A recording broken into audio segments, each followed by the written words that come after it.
Good morning. Welcome back to the Whispering GM podcast, the podcast that was almost rebranded again this year, but I didn't want to make a new logo. And today, I want to tell you, ghouls may not be as scary as you think.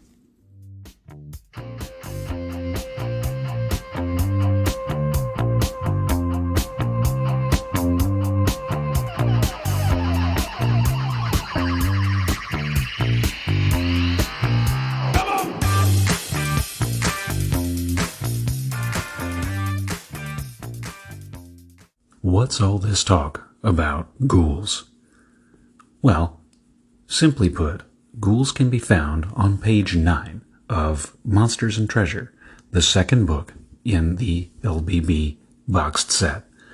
They read, as stated in Chainmail, for Wights, ghouls paralyze any normal figure they touch, excluding elves. They otherwise melee in a regular fashion and are subject to missile fire. Any man-type killed by a ghoul becomes one. Now, why is that interesting? Well, there are 3 references to figures in that 3-line text. First, any normal figure is paralyzed on touch. Elves are excluded, and any man type killed by a ghoul becomes one. The last is pretty straightforward. Your dwarf cannot become a ghoul. Your halfling cannot become a ghoul. The middle is, again, that actually propagates down through the editions where elves are immune to ghoul paralysis. But the first, any normal figure they touch is paralyzed. That's interesting when we cross-reference Booklet 1, Men and Magic.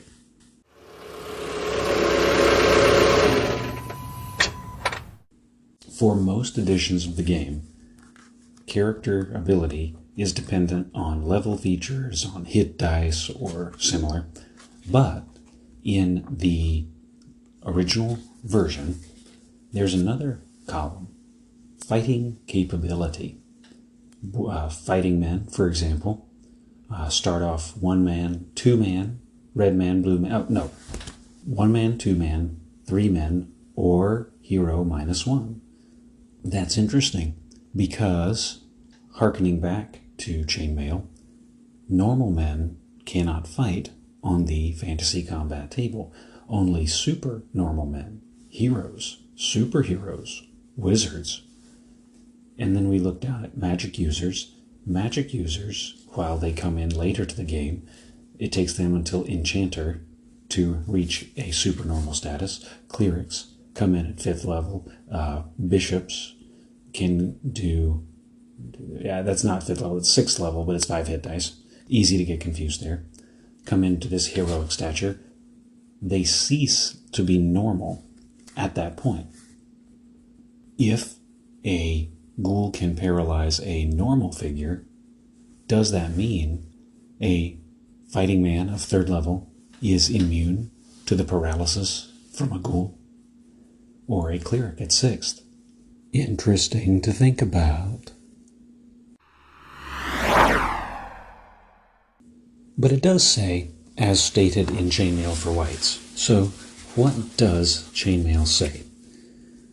Whipping out my copy of Chainmail, we find Wights on page 37, and they read, although they are foot figures, they fight as light horses, blah, blah, blah. Wights and ghouls can see in darkness, da, da, da. If they touch a normal figure during melee, it becomes paralyzed and remains so for 1 complete turn. Note, a turn in Chainmail is a round in Dungeons & Dragons. That is 1 minute on the battlefield, and 1 exchange of blows, all that fun stuff. A paralyzed figure is considered to be able to strike a blow at the wight just prior to the paralysis taking effect, so a melee can occur but once. Zombies are in this class, but attack as orcs and move as goblins. All right. So, again, we see that verbiage, normal figure.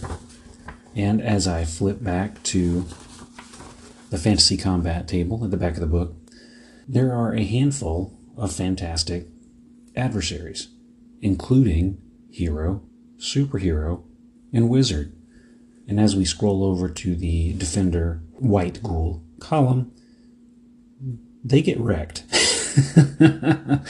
A hero fares the worst, and while Wizard and Hero both need a 6 on 2d6 to defeat a Wight or Ghoul, and by contrast, a Wight or Ghoul needs a 9 or a 10, respectively, to take out the hero or the wizard. Superheroes are even better. They need a 4 on 2d6, and the White Ghoul needs to roll boxcars. So, suffice to say, figures, fighting as a hero, or better, wreck shop with ghouls. It seems to support this hypothesis. Ghouls are a threat to normal men, but when you step out of your normal shoes and into a Frazetta painting, not so scary anymore.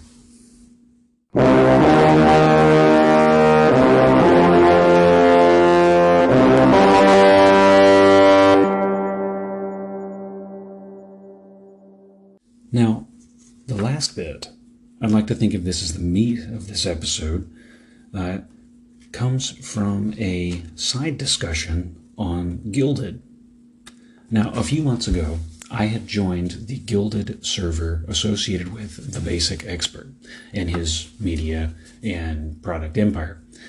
Now, some of the members of that server had been on other places where I am talking about running original edition games using Chainmail to inform play, and like flies to a ice cream sundae, I was drawn into that conversation, so I went ahead and created an account. Hopefully, no spoilers, as folks who follow him on some media may know, he's working on his own version of the original edition game, and in trying to incorporate elements of Chainmail into it, in the morale, some fighting capability, and honestly focusing on the rules as written, not the rules as informed by later editions. I owe you guys an episode on Moldvayan Revisionism, which is the application of BX exclusive rules to non-BX games. But that's another episode. This comes into a conversation about saving throws.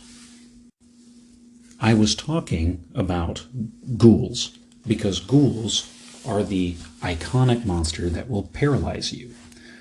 However, I'm looking at the saving throw matrix, page 20 of the Men and Magic booklet, and I see 5 saving throw categories. Death Ray or Poison, all wands, including polymorph or paralyzation, stone, dragon breath, and staves and spells. In future editions of the game, the categories would include paralyzation as its own save. I am looking at the old school essentials rule set now. Our saves in OSE are death and poison, wands, petrify or paralysis, breath attacks, spells, rods, and staves. Now, that's different than what is in the original edition booklets. Death ray or poison, wands, turn to stone, dragon's breath, or staves and spells. So, where does that leave paralysis?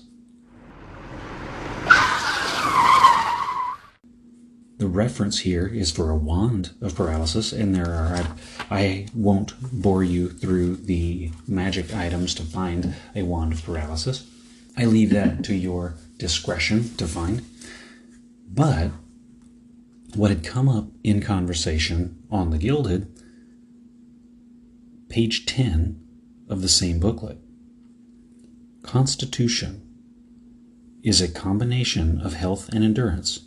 It will influence such things as the number of hits which can be taken, that is, hit points, and how well the character can withstand being paralyzed, turned to stone, etc.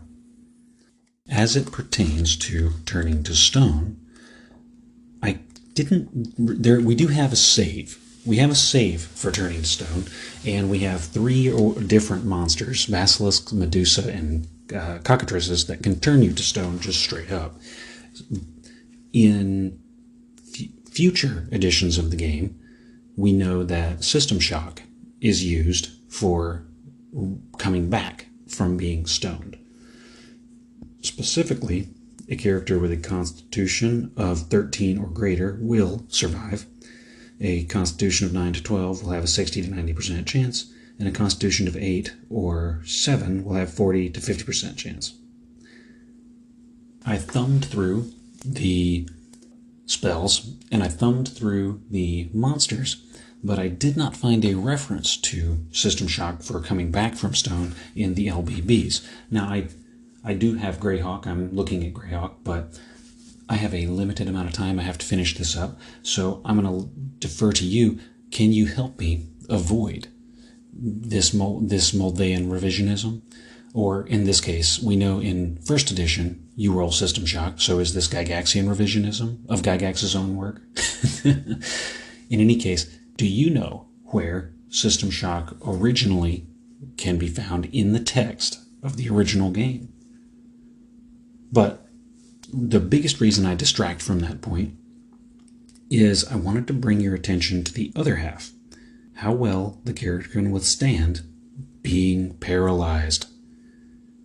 And talking about Constitution on page 11, it's not referred to as System Shock. It's will withstand. Because we don't actually have a save for paralysis, does that mean this percentage chance is our save against paralysis? It makes sense why in future editions it would go to a saving throw, because Constitution is randomly determined at character creation and does not improve.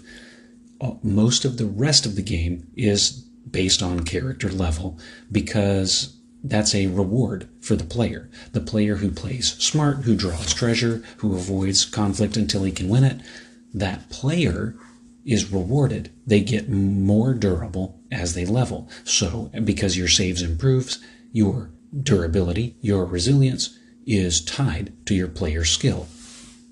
And we know from interviews that skill is a huge thing was a huge thing for Gary Gygax.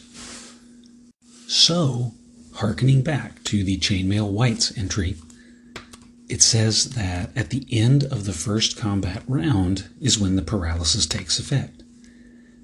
Does the character get a Constitution withstand adversity roll to avoid that paralysis?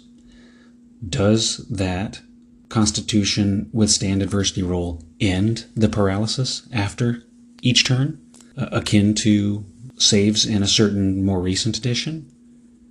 You tell me.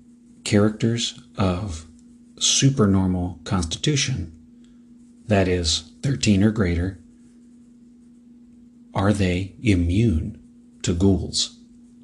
At least the paralysis, if not the multiple attacks per turn. So, there you have it. Ghouls. Not quite as scary as you think.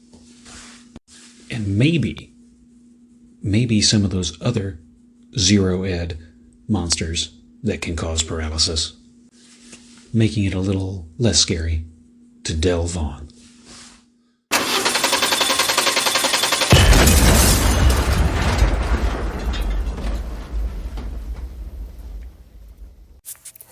Hey Taylor, Jason here. Listen to your recent episode. I thought I was the only one that life conspired to get in the way of my gaming, where I'd get a game or two in or have games scheduled and all of a sudden things would pop up and then I couldn't play. I'm about the most unreliable gamer I know, so I'm sorry that you're facing some of the same afflictions. It's tough. I've gone to solo gaming as well, not YouTube like you have, but I've been trying to put stuff up on the blog. Although I've been too organized about it, I'm trying to do this thing where I'm using Dungeon Crawl Classics to run TSR modules, and I think I'm going to switch to a more free flow kind of solo play thing and see how that goes, like the blogs of old. Who knows? We'll see what happens. Somebody needs to get a handle on life and make sure it knows elf games come first. But yeah, I know I'm not the only one that life conspires against. I appreciate the empathy in that regard. And as a relatively long-time blogger, I'm coming up on my 5th anniversary running the CWR blog. Blogging is a big deal. Blogging is, while not the same as YouTube or podcasting, of course, still a big accomplishment and still a big investment. So I will link that in the show notes for anybody who has not heard of it already. But yeah, the idea of getting up and having that 20 minutes, half an hour of play in the morning and using that free time is great. And that's kind of why I want to get away from the, with Dungeon Crawl Classics and using the module, and I have all these things open. I'm going back and forth and doing this stuff and all these character sheets. Or if I do a more freeform thing, it'll be a lot more doable in that 20, 30 minute time hack. So we'll see. But I'm glad you're still out there. Hang in there. And I hope to game with you or talk to you soon. Take care. I will, on both counts. I will keep gaming to the best of my ability, and I will continue to put out content. Now, a bit I had deleted from last episode for time. I mentioned that in the past I talked about going on a schedule. I will not be promising to go on a schedule. I don't expect I'll be able to keep a cadence, but I can try, and I can do what I can do, and at the end of the day, the important part is keeping on keeping on. I 100% appreciate your call-in. I appreciate your concern and your sympathy there, and I appreciate your devotion to the podcast RPG ecosystem. And I also appreciate a call-in you sent me last September. I have no idea how I missed this, but hopefully I'm not treading too much new ground, talking about using THAC0 on traps. Hey Taylor, Jason here. We were talking on your Discord about the idea that traps that deal direct damage should be treated like monster attacks instead of saving throws. And I thought that was a really interesting topic. So I figured I would ask you to talk a little bit more about that on your show. Keep up the great work. That is an interesting prospect, and I wonder if it deserves its own episode, maybe a panel. Was this one of those messages that I was talking about last time around that I was saving? I can't remember for whom, but who knows, maybe still. Regarding treating traps as a monster, it works. It gives you the advantage of the pre-built system, and it sort of makes sense. If I've got a series of spikes that are jutting out of a wall, if I'm wearing armor, they're going to be more likely to bounce off than, say, if I'm wearing clothing. In the same sense, too, you can tie the level of the dungeon to the hit dice of the monster. So traps naturally get more dangerous the deeper you go.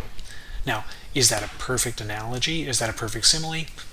Maybe, maybe not, but it's an interesting thought. So let me know, fellow referees, if you were to, say, run a monster of appropriate hit dice to the level that your characters are on, would it seem fair that a trap rolling to hit would roll to hit a similar armor class?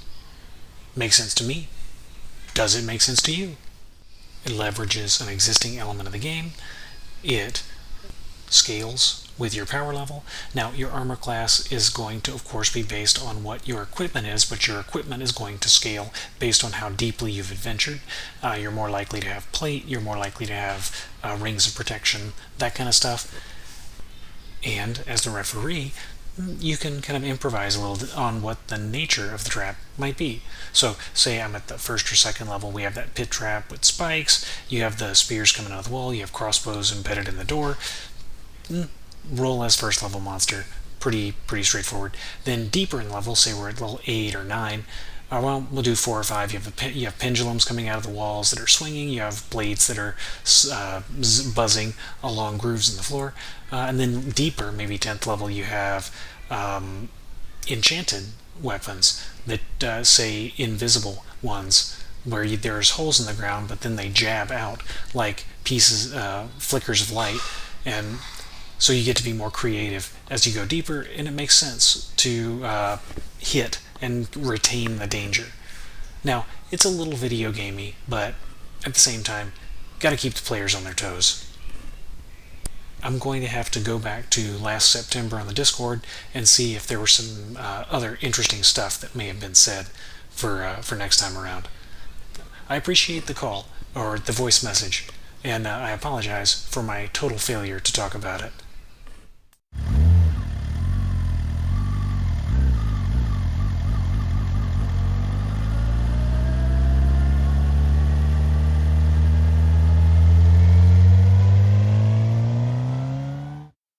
Hey, Riley here. Thanks for the shout out and kind words. I'm glad that the shorter format works for you. Sometimes it can be a bit hard to keep to, especially when you get call-ins.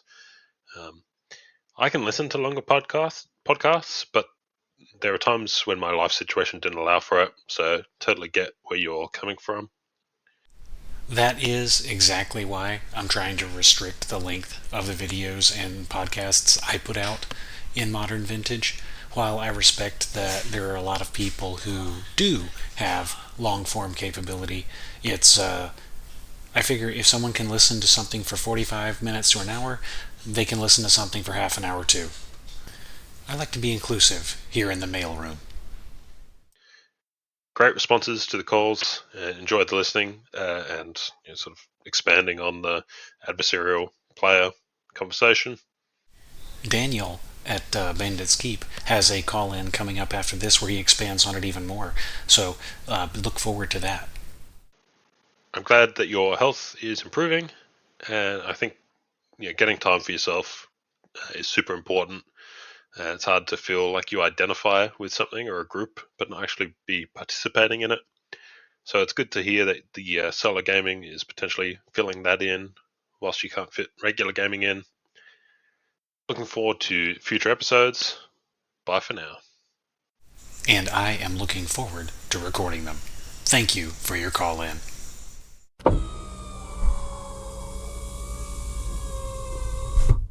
Hey Taylor, Daniel calling in from Bandit's Keep. I've mostly just started your adversarial episode, but I wanted to call in because I think the story that you told about the group getting together and planning to retrieve the treasure and stuff, that's not really conspiring. I mean, that's conspiring, but not in the way that I would find to be adversarial, right? I think that's what you should be doing. You should be working together to try to figure out, all these various things. True. Now, I might have had some commentary on places where I had shared the podcast to the lines of, I wish I had players who cared enough to conspire about the game out of table. Now, what I will say is that I actually had a situation that I think was clearly adversarial, and it turned me off so much that I would never play with this player again. And I'll kind of give you as briefly as possible to break down, because I think this is a clear example of that, the screwing with the DM for adversarial reasons. So we were playing 5th edition, and it was a one-shot, and it was a mystery. And I gave them the whole setup, and the player contacted me privately and said, listen, I have this cool backstory for my warlock, and I feel like they wouldn't want people to know that they've made this deal with this, demon to get my magical powers. So I don't want anybody to know I'm a warlock. I'm going to say that I'm a sorcerer, and my familiar is an imp which can be invisible. So if it's okay, I'm going to have this invisible imp, and we'll just say nobody in the party knows it's there. It's going to stay invisible until I need it, etc., etc. That sounded like a cool premise. I was good to go. We started the adventure. We got into the place where we kind of were there. He immediately says to the table, I'm a warlock. I have an invisible imp. I'm going to have it spy on these people. That way we'll know what's going to happen. Because, of course, I pitched it as a murder mystery, right? Sounds like dude forgot the premise of his character there in the interest of power. I am reminded of a friend of mine that we used to play with who rolled like a 17 intelligence or something like that, and he was playing an evil spy that was conspiring against the party, which at a more competitive table can be cool, conspiring against the party, secretly being in league with the enemy all along, but he claimed to be and role-played like an imbecilic street urchin, while at the same time bragging about how good his stats were and otherwise being totally unsubtle. But I will not further distract from your tale. So he literally like lied to me as the DM so that he could have this invisible imp. But, you know, and if he had just said to me, hey, I'm going to be a warlock and I'm going to have an imp and it can be invisible, I probably would have been fine with it. But what pissed me off was that he basically lied to me as the DM, the DM, so that he could have this special item that he thought was going to break the game. The funny part about it is he suspected somebody. He had the imp follow them, and they weren't the person that was the thing. So basically, they almost didn't succeed in solving the mystery because his imp saw something that wasn't the right thing. And I didn't change anything. Like, literally, he just sent the imp in the wrong direction. They were so convinced this was the way to break the game that they actually threw off all the other players. And it was near the end of the session when some other players were like, we can't listen to what you saw with your imp because this is clearly not right. And they did, in fact, in the end, solve the mystery. But complimentary consolation prize, the player I mentioned earlier with the smart dumb character would end up getting himself killed by stealing what he thought was a plot-centric item and disappearing with it for himself. Ended up having to fight the evil overlord he was allegedly serving by himself. It's funny because that's exactly what can happen. You know, it's like I have no sympathy for the character who tried to screw me, the player rather, who tried to screw me over as a GM by lying to me. I'm not going to divulge any extra information. Not that I would anyways, but like I wouldn't even be tempted to do so in that situation because he was like, why would you do that? Why would you lie to the DM? Just say, this is the character I want to play. Because honestly, if I didn't want him to have an invisible imp, right, then that would also be cool. Because as a player, if I wanted to do that and they were like, well, I feel like an invisible imp would probably break the game, so you can't do that, I'd be like, okay, I'll do something else. Yep, I agree. Both on the player perspective and the referee perspective with what you're saying. And I think that actually might be why that was kind of a hidden moment. He thought he was pulling the wool over your eyes. He was actively trying to get an advantage where he didn't deserve one. And that's a really good example. That is exactly a player doing something to try to gain an unfair advantage against the referee. Which is silly because, you know, referee has superpowers, but that's another episode.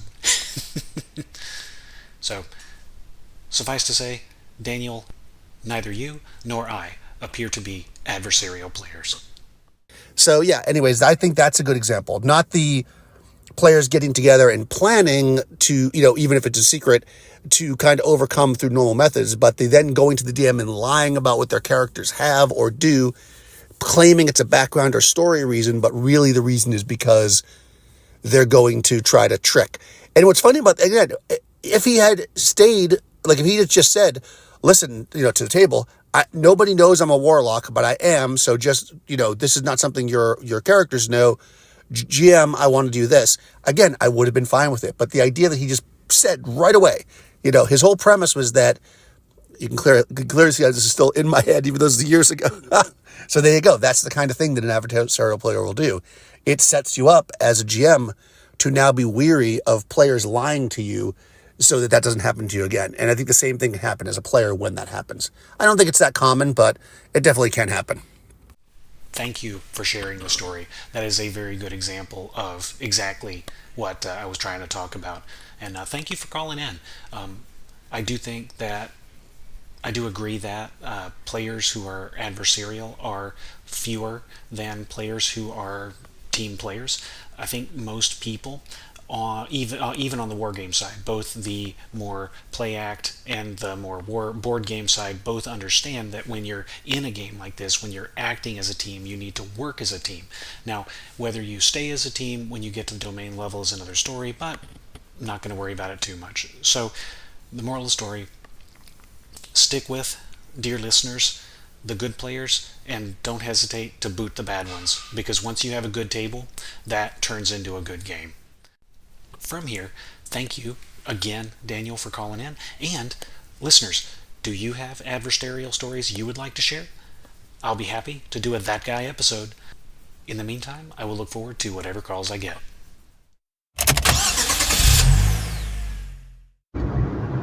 Good afternoon, Taylor.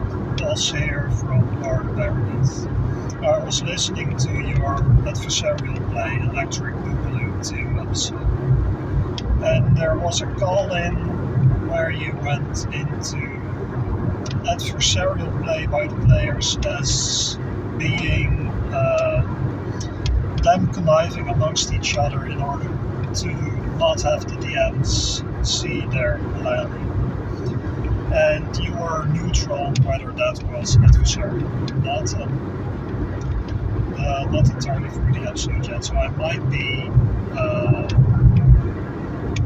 talked over later and have the position explained. But I wanted to say one thing, and that was basically, I think it is absolutely amazing when players Godsmack me with their plans. I love not knowing what they do and how they're planning to do what I don't know they're doing. I enjoy the challenge of having to come up on the spot with the plans they're making. And it's not entirely adversarial to me because it's one part of gaming I really enjoy. I am glad that I saved this recording for last, because, man, that is a very good point. Listening to Daniel's story, reacting to some of the stories that I have that came back to mind, that his adversarial experience kind of brought back to my foreground, couldn't be more true, what you're talking about here. When the players pull something surprising and the NPCs have to react accordingly, or the dungeon has an unforeseen experience, that is the meat of the game. Because the referee, you're a player too. You're a different player, but you're a player too. And the way to keep it interesting is to either randomize stuff or let your players randomize for you. And when you don't know what's coming, you get to play the same game they do. Thank you for calling in, boss. I hope the fishbowl is treating you well, and thank you for helping me end this episode on a high note. May your players delve on. And that wraps up this episode of the Whispering GM podcast, a product of Clericware Ringmail and an independently operated production for educational and informative purposes, released under the Totally Steal This license. Some sound effects are retrieved from Pixabay, made available under the Creative Commons 0. Others are retrieved from Mixkit.co and used under the Mixkit.co royalty-free music license. Theme music is Dirty Blues, composed by Michael Ramir C., retrieved from Mixkit.co and also included under the Mixkit.co royalty-free music license. Parties interested in or with questions regarding the podcast are encouraged to reach out via the methods provided on the Clericware Ringmail blog. Thank you for listening, and delve on.